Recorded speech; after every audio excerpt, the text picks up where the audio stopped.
মামা পুরা মাঠ তো খালি, কোনো পাখি নাই। ওই কাউয়া একটা পাখি আয়া পড়ছে।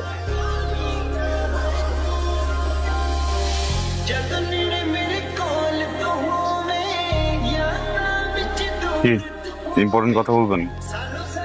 বলেন। আসলে আসলে ভুলে গেছি।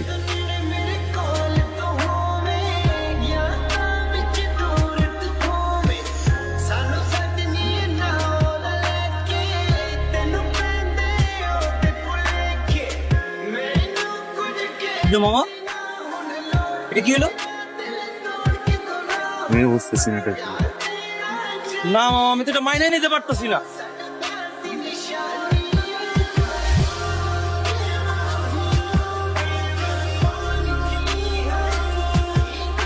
মানে কানেকশনটা, সম্পর্কটা কিভাবে সেটা আপনারাও জানেন, আমিও জানি।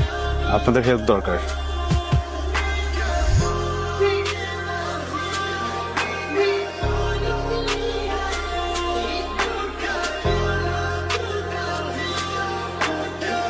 আমার জীবন থেকে 2টা বছর নষ্ট করে দিয়েছেন। আমি কখনো আপনার জন্য শান্তিতে ক্লাস করতে পারিনি, ক্লাস থেকে বের করে নিয়ে আসছেন। আমি কখনো ফ্রেন্ডদের সাথে ঠিকভাবে আড্ডা দিতে পারিনি, সেখান থেকেও নিয়ে আসছেন। ইম্পর্টেন্ট কথা বলবেন, তাই না? এগুলো ইম্পর্টেন্ট কথা। একটা ছেলেকে 2টা বছর অপেক্ষা করানোর পরে তার হাতে বিয়ের কার্ডটা ধরে দিচ্ছে, এটা ইম্পর্টেন্ট কথা? কথা বলেন না, তাকাতেন কেন? এইটা ইম্পর্টেন্ট কথা। একদম সরি আঙ্কেল, আমি এখানে কোনো সিন ক্রিয়েট করতে আসিনি। উনি আমাকে 2 বছর ধরে আঙ্কেল ঘোরাচ্ছে, বুঝছেন? আমাকে কি যেন একটা ইম্পর্টেন্ট কথা বলবে। আমি 2টা বছর ধরে ঘুরতেছি, 2 বছর পরে উনি হঠাৎ করে আমার হাতে বিয়ের কার্ডটা ধরে দিচ্ছে। জাস্ট আসছি ইম্পর্টেন্ট কথাটা শোনার জন্য। আমি ইম্পর্টেন্ট কথাটা শুনে আঙ্কেল চলে যাবো, আমি ডিস্টার্ব করবো না। আজকে একটু বলেন প্লিজ, আমি শুনে এখান থেকে চলে যাবো। আমি কোনো সিন ক্রিয়েট করবো না। আমার দিকে তাকান।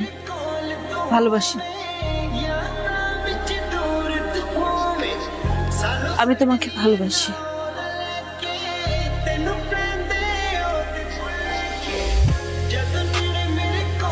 ইম্পর্টেন্ট কথা শুনলা তো না? যেটা শুনতে আসছিল, ইম্পর্টেন্ট কথা শুনলা, বুঝলা, এখন চলে যাইতেছো। কি কথা বলো না কেন? কারণ আমি কিছু বলতে আসিনি, শুনতে আসছিলাম। এত স্টুপিড তুমি, মাথায় বুদ্ধি নাই?